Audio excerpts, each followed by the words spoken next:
trip on this. I was worried Tito was going to trip on that, and no, I'm going to. All right, everyone. So, Mike Granillo, relatively new to Argus. I have been in the construction industry since '06, fuels since '99. I went to the Marine Corps and dreamt of being a pilot and accidentally got voluntold to get into fuels instead, and it just kind of worked out. So, done work all around the United States, Alaska, Hawaii, Guam, primarily fuels construction projects. A lot of my career has been spent taking over at-risk projects, right? At-risk problem projects, and then the dispute resolution, right? We have change orders, we have delays, we have all these problems, and someone has to solve it. So everything I'm going to touch on, it can all be a class in and of itself. So this is a very high-level, brief conversation. We can engage deeper on each one of these individually if you guys would like to. I know some of you have ongoing projects, some of you have yet to experience projects. But the client, you, the airport, the engineers, everyone came together and we came up with this great idea of what we wanted to build, right? There's going to be a new tank or a new hydrant system, and then the contractor comes in and he develops this great plan of, it's going to take this long, it's going to cost this much. What could possibly go wrong, right? Everyone's planned it out. And the key takeaway about this whole talk is lessons learned, planning against your lessons learned, relationships, and then staying nimble. The best, or is it, all plans are good plans until the first fire is shot or the first round is shot. Things change. So somehow we still have issues. Permitting, unforeseen site conditions, changes in scope, clashes. It happens. There's data out there that maybe we don't capture. There's human error in the field. There's issues. So how do we prevent those? Because those issues result in delays, cost impacts, time impacts. And when I built this, I realized we're probably all at different stages of experience with construction delays, construction costs, stuff like that. So real quick, how do delays become overrun, cost overruns, stuff like that. So you have labor, you have materials, and you have equipment for whatever it is you want to build. A new tank, new hydrant system. You have corrosion, you have contaminated soil that we discover. It costs labor, materials, and equipment. But for some reason, the contractor always says, well, that's a delay. Okay? Not everything's really a delay. It might be a schedule impact to an extent, but it's not really a delay. So a delay is technically an impact to the critical path of a project. And for those of you who know project management, the critical path is the shortest possible duration of the project. So scheduling is a science in and of itself. Project controls, complete science. I love it. I nerd out about it. I think with my background, I've had to spend a lot of time learning about it. Basically, at a very high level, you take all the durations of all the steps that you have to perform to complete a project, and then you put relationships to each of those steps, each of those activities. So before I could hang this light fixture, I had to build the ceiling, right? So you have relationships, this before that before this, and that gives you your schedule. The red line is the critical path. That is the shortest possible duration of the project. I cannot perform activity 3 until I complete 1. So the goal is, don't touch the red line. If you have additional work that you need to get done, if there's an existing condition, any impacts to that red line cause a delay. And that costs money, costs time. Our goal should be to clear the path for the red line as quickly as possible.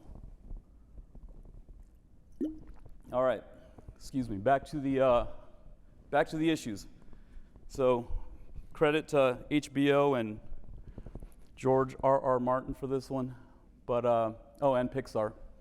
So permits, there's a lot of, I'm the resident jarhead, right? You had the Air Force guy, you had the Navy guy. I don't have a lot of data, I have pictures and crayons. Marines like crayons, okay? If you haven't heard the joke about Marines and crayons. So there's a lot of regulatory bodies that want you to pull a permit from them, right? National, state, county, railroad. This can really become a nightmare.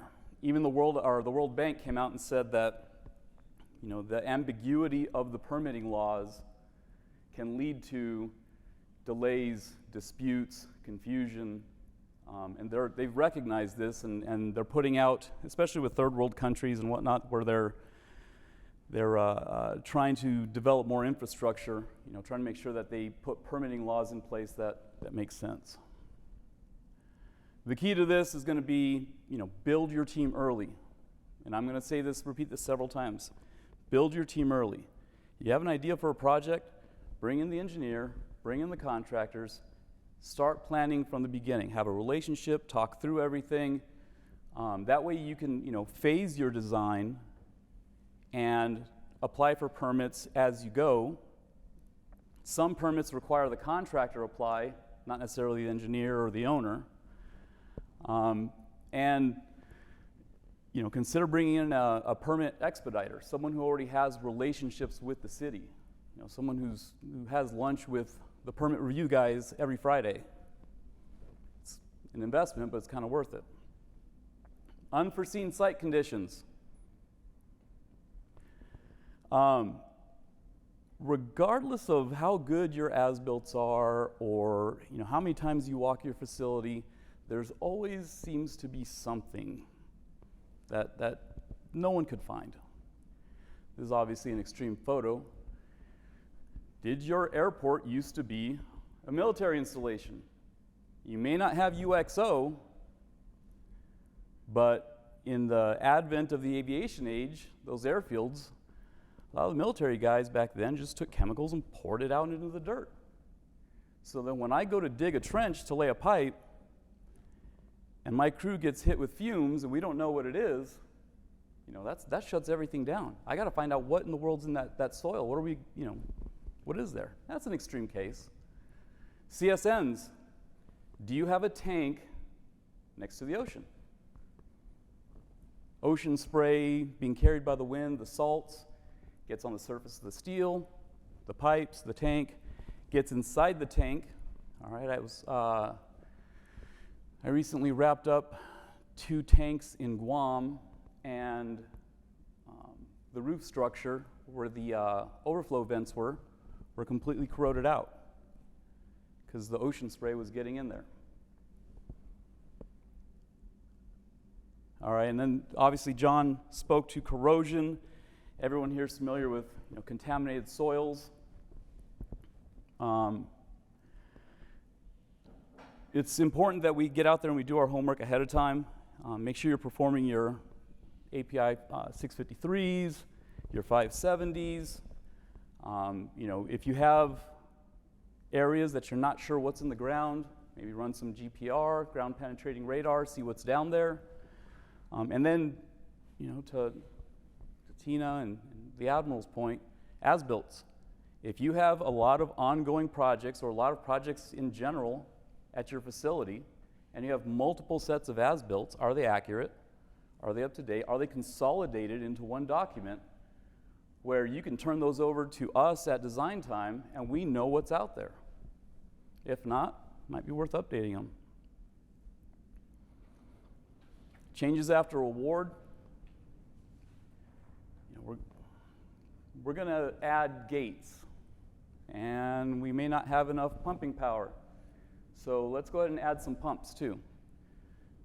When you add the pumps and you roll it into the contract, that's not competitively bid anymore, right? That's a change order. You aren't always getting the best price. You aren't always, might be T&M, which is hard to control, but you're adding scope. You're increasing the duration on site, and that's expensive. You're going to save some money on mobilization and demob, but you're adding time to the critical path. What about weather? When I was talking about the schedule, this is one of those picky detail things on project controls. Every activity has an individual, well, not every, there are multiple different types of calendars that are put into a schedule. Can I pour concrete when it's raining? No. Can I review submittals when it's raining? Yes.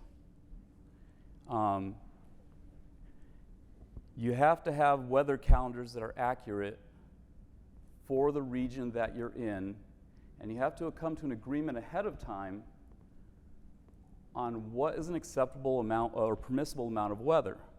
Anything over 1 inch in a month, anything over 2 inches, depending on where you're at. Are you in Guam? Are you in Hawaii? Are you in Phoenix? Are you coating? Are you laying concrete?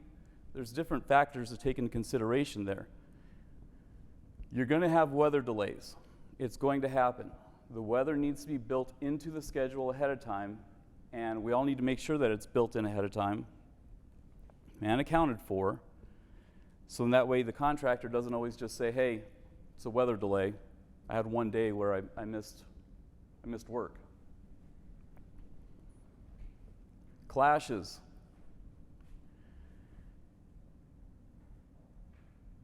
It's easy to draw a design and draw, it looks great on paper. And then you give it to the construction guy. Maybe his concrete's off a hair, or the concrete's off a hair in a couple places. Well, then you're going to have things that kind of don't align just right. So consider prefabrication. Prefabrication in construction it's growing. It's pretty significant now. They're talking about, there's companies that are prefabricating walls and delivering them to project sites. I know that we'll run, or I'd like to run 3D modeling, look for clash detection, and then I'll identify pieces to prefabricate with random lengths. So that way we can all go out to the field, shows up, and I have a little bit of flexibility. But plus that shop labor is a lot cheaper for all of you than having me do it all in the field.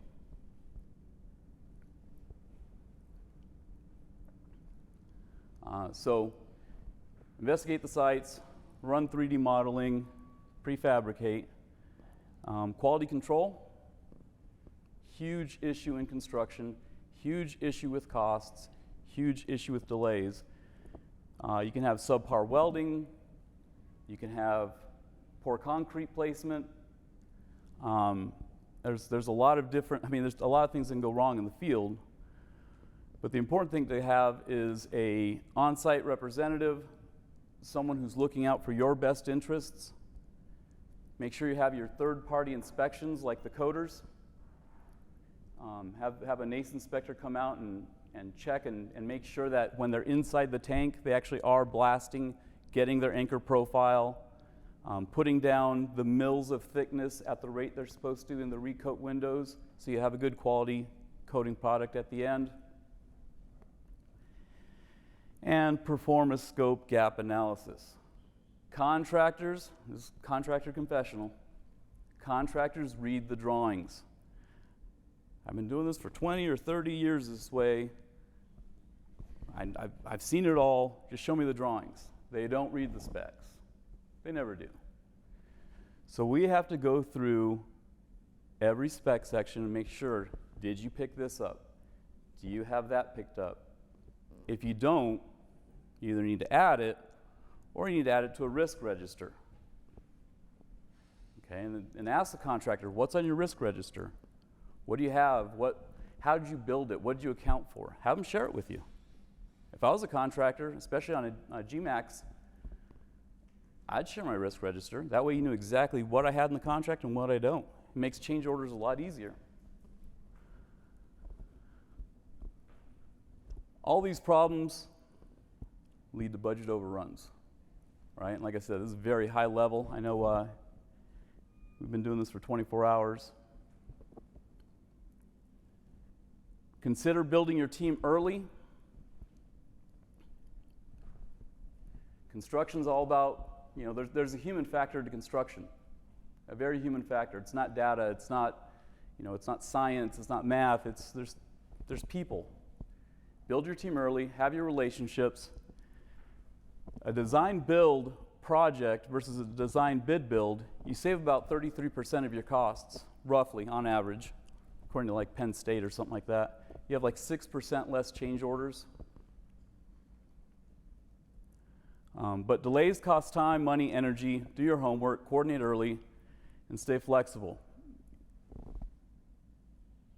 And work your plan and change your plan if you need to. This is an isolation valve vault. They're building it. Someone drew it, someone went in there, someone built it. But if you coordinate with a team early, you can sometimes get more proficient results. Where you prefab it and drop it in place as opposed to having to build it out.